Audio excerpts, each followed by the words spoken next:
আজ আপনাদের সাথে শেয়ার করছি একটা নিমকির রেসিপি। আগে কিন্তু আমাদের ছোটবেলার কথা বলছি, যখন আমরা ছোট ছিলাম বিজয়া করতে কিন্তু আমরা একজনের বাড়িতে আরেকজন যেতাম। এখন কিন্তু সেই রীতি একদম উঠেই গেছে। তবুও বিজয়ায় কিন্তু কুচো নিমকি এবং বোঁদে এগুলো কিন্তু মাস্ট ছিল। নারকেলের নাড়ু এগুলো কিন্তু প্রত্যেকের বাড়িতে গেলেই খেতে দিত। তো সেই নিমকিটারই একটা অন্যরকম ভার্সন আজকে করেছি, লেয়ার্ড নিমকি। চলুন তাহলে দেখে নিই। 200 গ্রাম ময়দা নিয়েছি, নুন দিয়ে দিলাম হাফ চামচেরও কম, চিনি দিলাম হাফ চামচ, অল্প একটু কালো জিরে দিয়ে দিলাম, আজওয়ান দিলাম হাফ চামচ। আজওয়ানটাকে একটু হাতে ক্রাশ করে দিচ্ছি যাতে ফ্লেভারটা ভালো হয়। ঘি নিয়েছি বড় টেবিল চামচের 1 টেবিল চামচ, ঘিটাও দিয়ে দিলাম। সবকিছুকে ভালো করে একসাথে মাখিয়ে নিচ্ছি। ময়মটা একবার চেক করে নিচ্ছি। এই দেখুন, মুঠ করলে ভীষণ ভালোভাবে মুঠ হয়ে যাচ্ছে।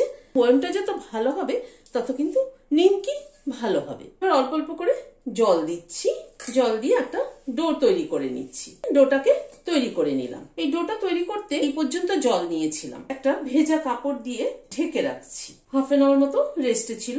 আবার একটুখানি ডোটাকে মেখে নিচ্ছি। চপিং বোর্ড নিলাম, তার উপরে ডোটাকে নিয়ে নিলাম। এবার ডোটাকে 4টে টুকরো করে নিচ্ছি। একটা ডোকে বেলে নিচ্ছি, হাত দিয়ে একটু শেপ দিয়ে গোল করে নিলাম, পাতলা করে বেলে নিলাম। 2 টেবিল চামচ মতো ঘি গলিয়ে নিয়েছি। কর্নফ্লাওয়ার দিচ্ছি 1 চামচ, আরো হাফ চামচ মতো কর্নফ্লাওয়ার দিলাম। এটা চারদিকে ছড়িয়ে দিচ্ছি। এই পেস্টটাকে একটু হাত দিয়ে মাখিয়ে দিচ্ছি। প্রত্যেকটা কোণাতে ভালো মতো মাখিয়ে দিচ্ছি। রোস্টেড তিল ছড়িয়ে দিচ্ছি। তাতে হয় কি, ফ্লেভারটা কিন্তু দারুণ হবে। এবার এটাকে সাইড থেকে ফোল্ড করে দিচ্ছি, ওপাশ থেকেও ফোল্ড করে দিচ্ছি। এভাবে দুটো মুখকে মিলিয়ে দেবো। তারপরে আবার এই পোর্শনটার উপরে আবার একটু পেস্টটাকে লাগিয়ে নিচ্ছি। এবার এই দিক থেকে একটা ফোল্ড দিয়ে দিচ্ছি, ওপাশ থেকে একটা ফোল্ড দিয়ে দিচ্ছি।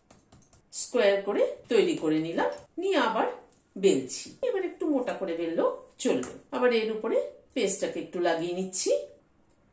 এপাশ থেকে একটা ফোল্ড দিচ্ছি, এপাশ থেকে একটা ফোল্ড দিচ্ছি। লম্বা করে আবার বেলে নিচ্ছি। সাইড দিয়েও একটু বেলছি। একটু শেপটাকে হাত দিয়ে ঠিক করে নিচ্ছি। শীটটাকে কেটে নিচ্ছি, লম্বা লম্বা করে কেটে নিচ্ছি। শীটের থিকনেসটা কিন্তু এরকম ছিল। এটা হবে কি, তেলে দিলে পরে ধীরে ধীরে লেয়ার গুলো খুলবে। হোয়াইট অয়েল বসিয়েছি। তেলটা কিন্তু মিডিয়ামের থেকেও কম গরম হবে। গ্যাসের ফ্লেমটাকে একদম স্লোতে করে তেলটা ধীরে ধীরে গরম করছি। নিমকিগুলোকে এক এক করে ছেড়ে দিচ্ছি। সব নিমকিগুলো লেয়ার কি সুন্দর ছাড়ছে দেখুন। নিমকিটা ভাজতে প্রায় 5-6 মিনিট মতো সময় লাগলো। রেসিপিটি যদি ভালো লেগে থাকে তাহলে একটা লাইক এবং সাবস্ক্রাইব করার অনুরোধ রইল। আজ তাহলে এখানে শেষ করছি। নমস্কার।